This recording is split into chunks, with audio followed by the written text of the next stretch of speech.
Welcome to Hoop Earrings Conversations. I'm your host, Lori Vasquez Scalari. Have you ever been criticized or judged and it makes you feel like poo-poo? In this episode, I will share tips for how to handle criticism like a pro. Get your hoops on.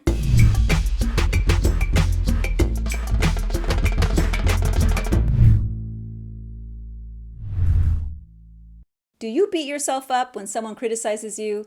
Most of us do. I've received so much positive feedback since I've launched my YouTube channel, but I've received some negative feedback too. But that's okay because I have learned how to channel criticism in a positive way.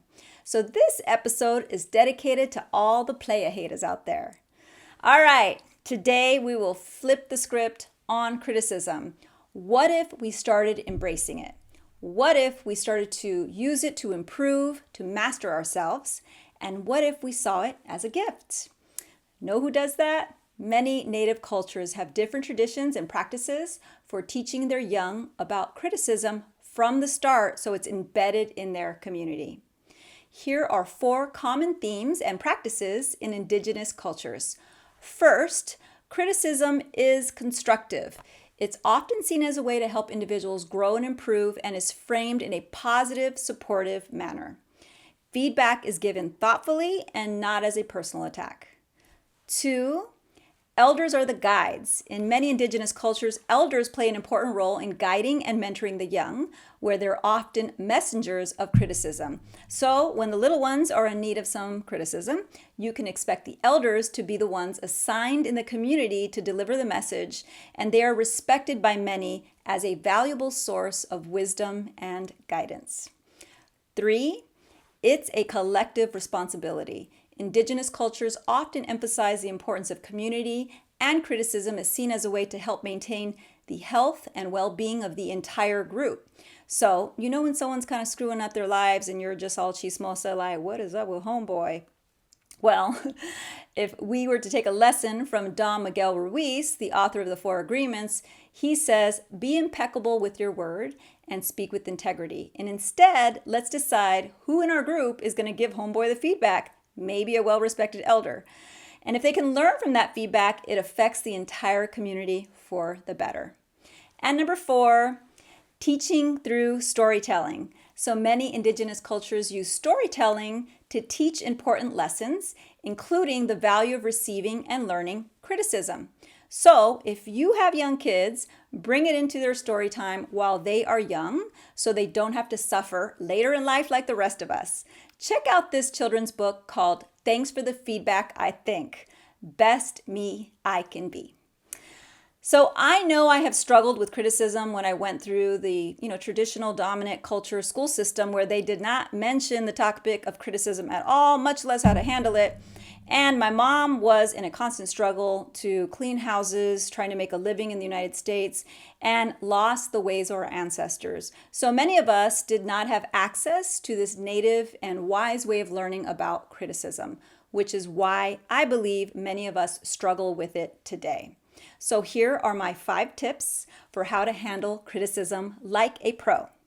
First, control your thoughts and try not to obsessively think about it. I am so guilty of this.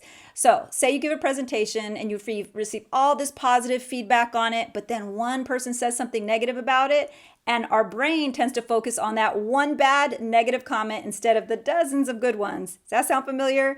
So when you notice that you are beating yourself up over a critique, stop that negative thought pattern and replace it with one of the compliments that you received or many of the compliments that you received instead. It's really hard to do, but if you keep practicing it, you will master controlling your thoughts and your life will change dramatically.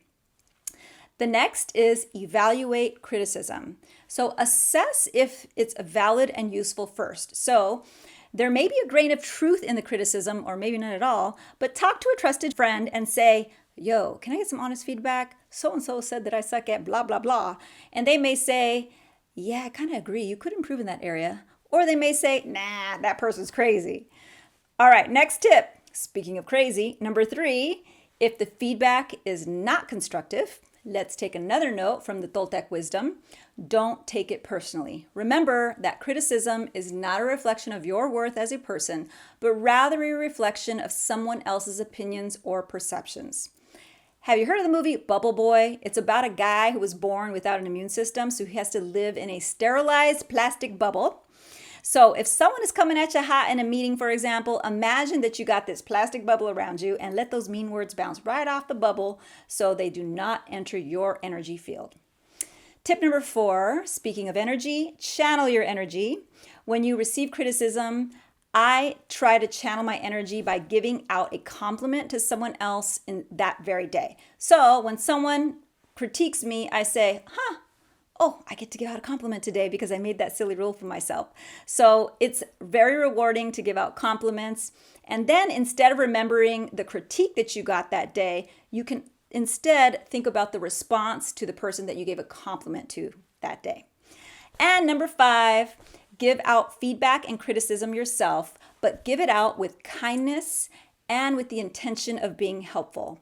There's a concept called magical feedback, and it's a term coined by Daniel Coyle in his book, The Culture Code, to describe a specific type of feedback that's highly effective in building successful teams and organizations.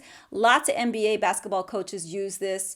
The term magical comes from the idea that this type of feedback has a transformative power, helping people to feel that they could repair rapidly and have significant improvements in their performance. So by giving timely, specific, and warmly delivered feedback, leaders and team members can create a culture of continuous learning and improvement where everyone is motivated to give their best and to support each other.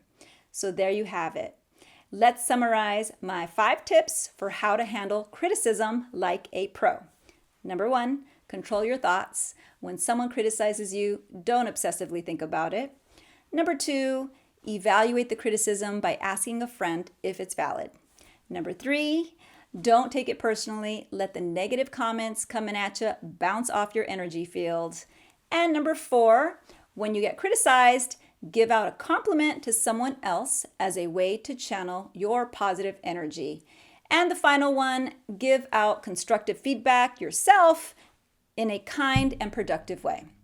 What if we were to embrace criticism as a collective community and see it as a gift? As a famous writer once said, if you want to make the world a better place, take a look at yourself and make that change. I'm your host, Lori Vasquez Scolari. I'm going to end this episode by giving you a compliment, just in case someone decides to criticize this very video. You are amazing and you are loved.